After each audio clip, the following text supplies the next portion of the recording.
لكن سيدا داتا عن كل وجه بروبلم أنت إنه ما خبص الله كملها من عوام برشلونة اللي يوصل في الجرين لغة معلومات أخيرت إيش هيك ما الدنيا كي غارس كله تسأل عن وحيابك اللغة دي يقوم بمسافة أرتك مركم حسب من كره وين السؤال السادس في الباقي بروفيسور بلو كنسل أما من الاستوديو تبع أما هو 10 برنامج الدراسي سوى بخاط أنت أصلا لو حبان والد كي هدي سنة سعسين والد كي سنة أوجي أرتك سومالي محمد سعسين بقول سنة بعد غالبا يقول حبان تين لو ورقه مرك والد كده بالهنا وحدي لها إلى الكنيسة إلى الجلنت أرتك إني حوالي سارة أرتك إنه حدي لها واحد سكيورة الله يعني عد وقيحان إنه أنت كوي ماذا ونسوي رأسه هدي قدرت كواي إنديا معنا ملهن وأدوك ما أنت وتكنولوجيا دي سميرو بيجاتي أسوق جروب سجوا وكان جامعة وقوم بس إنديا وكابلا جرين كإنجليش ماشي أقول في ساعة صوت لكن أخبار الآن يخير الآن إن أنت واحد لقوم برنيني وقصص سوي إنسان سودعين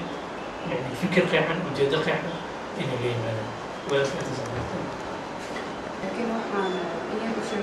أبدا إيمان سليم Somalia doorta in wax ku qorto inay yani dhiirigelin inay horta marka hore dhiirigelin in muujiyaan kuwa halkan jooga oo u diraan ardayda kaleeto oo Soomaaliyeed oo runtii si fiican looga taliyaan ayaguna ay talooyinkaas si fiican u dhegeystaan waxa ugu muhiimsan ardayda Soomaaliyeed markay hindi imanayaan dhibaatooyinka problemada kasta sharciyada iyo baasaboorada ay ku imanayaan oo inta caqabad weyn sharciyada macnaha maxaa loo jeedaa qaabkee wuxuu qabsan barnaamijyada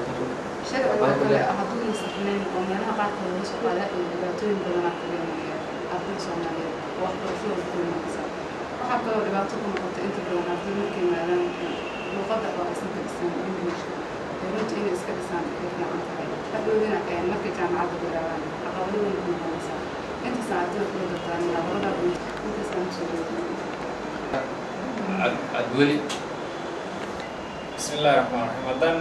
كل تساشي هذا أرض إنديا برشلونة سؤال اسمه حاد برجلنا سين والدينتا طبعا ولا لها إياك هذا رمان هذه مهمة أنت ودي بنا لكن أنا عوض برشلونة كلها هذا إنديا وودن وحدتها ودن ماذا هرمري مركي لافيري ودن ما بدن ودن ماذا هرمري يكوا أيقول لتكون هرمر سؤال سيدا ودن ماذا إيشي أفريقيا waxaan dhihi karnaa waxbarashadii ayadoo caalami ah ay haddana ka jaban tahay wadamada qaar markii loo fiiriyo for example amaba tusaale ahaan xitaa markii la fiiriyo jaamacadaha Africa amaba wadamo kale Asia waxaa la dhihi karaa Hindiya xagga waxbarashada way ka wanaagsan tahay waana ka jaban tahay marka taas laftirkeedu waxaa arki kartaa ardada halkan wax ka barata oo ajaanibta ama ardada Soomaalida sida ay u badan yihiin wadankan marka iyo waliba dhinaca dhaqaalaha markii loo fiiriyo ayaa sabab ah iyo waxbarashada la tirkeeda oo aad u wanaagsan tan kale dhiirigelinta sida gabdhaha walaalahan ay ka hadleen dabcan gabdhuhu waxyaabo badan ay arkeen markay halkan yimaadeen khaasatan markii laga hadlo wadankan Hindiya marka dhinaca waxbarashada aad daraasayso gabdhaha ayaa u badan hadday noqoto dhinaca waxbarashada hadday noqoto dhinaca maamulka hadday noqoto dhinac kasta sida la socotaanba wadankan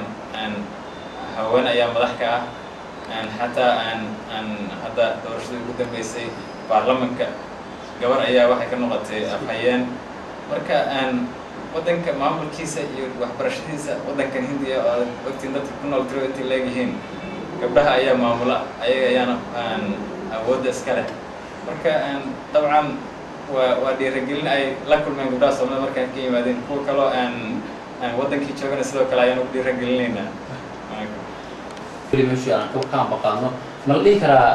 gabdhihiina nafta u soo laabto waxa la dhiirigelinta ka helaysaan ama ardada ugu baahisan gabdhaha inay wax bartaan ama aad qabaha kulku kaga muuqdo waxaad aragteen wadanka Indiga oo ay haweenku ay meel weyn ku leeyihiin ma la dhihi karaa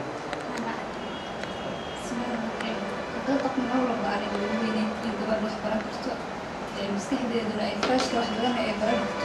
لنا يقصن كتو إبوين هذا لما كإيمان إنديا وسر بدمان درامي أفراد كل سينس أمراض أقدر هواين Soomaali أنا بدرس Soomaali ما كستي إبوين حركة أنا Soomaali لكن إنديا إن هذا معلق بوني أبدا واحد برتان قبلها عشان معلمين توليه هواين إيه وأرضيه كركولات آد فرق بدن آد وين isla markaasna gabdho badan oo wax ka baranayo iyo macallimiin badan oo wax ka baranayo halka aan Soomaali laga helin hal macallimad oo wax ku baraysa taasna aan dhihi karno waa ka tiro sare waa ka tiro yar nahay waxbarashada wiilasha in taa laga baxana waa jeclaan lahaa waxaan rajeynayaa insha Allah tacaala in hadalkii adaan ku noqon oo kaleeto macallin noocaas aan usoo doono haddii Ilaahay uu yiraahdo dad badan oo gabdho Soomaaliyeed badan ee fikirayaan saas inay noqdaan badanta waxyaabaha marka India aan imaado kaleeto inkastoo mawduuca annaga uu ahayn haweenka aan looga hadlayn haddana waxaa dhahaa misaanka aan kaga dareemay markaan ka imaano way fara badan tahay tiradeenoo yar wiilashii oo 800 anagana aan 100 aanan ka badnayn aada uga xumaa taas inay gabdho nagu dhacdo gabdho meesha ka kaca adigu baa qayaay okay waa gabadha jaanis ugu dambeeya aan siin arkaan liban ayaan hadda ku jirnay maxaa ardayda Soomaalida oo tirsan waalidiinta adoo soo kooliya waqtiga yar awgiis inaan ujeediyo talo waalidka iyo ardayda jecel inay waxbarasho u soo doontaan India horta inta badan waxaa ka hadla saaxiibadii laakiin waxaan jeclaan lahaa inaan ku daro kelimad yar ama waana yar oo ah in waalidiinta ay ka soo dhisaan caruurtooda xagga diinta marka hore marka si uu noqdo wiilka ama gabadha ka dhisan xagga diini iyo xag maadi labadaba ka dhisan xaqiiqatan waxaa ammaan badan waalidka Soomaaliyeed iyo shacabka Soomaaliyeed markaan Hindiya imaanay khaasatan magaalada Akeem wixii ahaayeen ardayda Soomaalida arday xagga waxbarashada ku fiican xagga diinta ku fiican xaqiiqatan ibn waalidiinta Hindida ay jeclaysteen ama ay aad maartay arrintaas ay kala kulmeen xagga maartay in waalidiin fiican iyo waalidiin Soomaalida marka waxaan jeclaan lahaa sida horey ugu barbaarin jirteen awlaadiina macruurtiina xagga diini inaad ka soo dhistaan si ay ugu badbaadaan marka ay waxbarasho u doontaan dibadda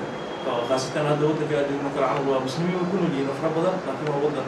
gaalo ama wadamo kaloo xitaa maaragtay dunida kala duwan sida islaamka wadamada islaamka ama waddan walbo qofka marka uga dhisan yahay xag diini waxaa u fududaanayo xagga maadiga ama waxa u soo socdo aqoontiisa waxbarashada inay u fududaato ilaahi subxaanahu watacaala u fududeeyo marka xag aakhiro iyo xag adduunyaba inuu ku liibaano marka waalidiinta Soomaaliyeed mar horeba waa ku ficneedeen abaantaas waa la hedeen caruurtiinana waa la arkay way ka dunaayeen mujtamaca kale oo fooryanka ama ajaanibta India wax ka barata haddana waxaynu ku boorinayaa inaad sidaas iyo si ka fiican caruurtiina aad maaragtay xagga diini aad ugu soo dhisaan gabdhaha iyo wiilasha si ay shaydaanka iyo balaayada iyo waxyaabaha kale ay ku badbaadaan asalaamu calaykum Soomaaliyeed wax ka barata dalka India gaar ahaan magaalada Hyderabad iyo arday kale oo martay oo ka timid magaalada Madras ee gobolka Tamil Nadu dalka India aad iyo aad ayaad u mahadsantihiin sida qiimaha iyo qaayaha badan aad barnaamijkan uga qayb qaadateen ardada ka soo qayb qaadatay barnaamijkan oo kala ahaa Muxubo Faarax Liibaan Sheekh Xasan iyo Ibraahim Maxamed Nuur Shaafici Nuur Calas Cabdiweli Maxamed iyo Jihaan Maxamed Axmed aad iyo aad ayaad u mahadsantihiin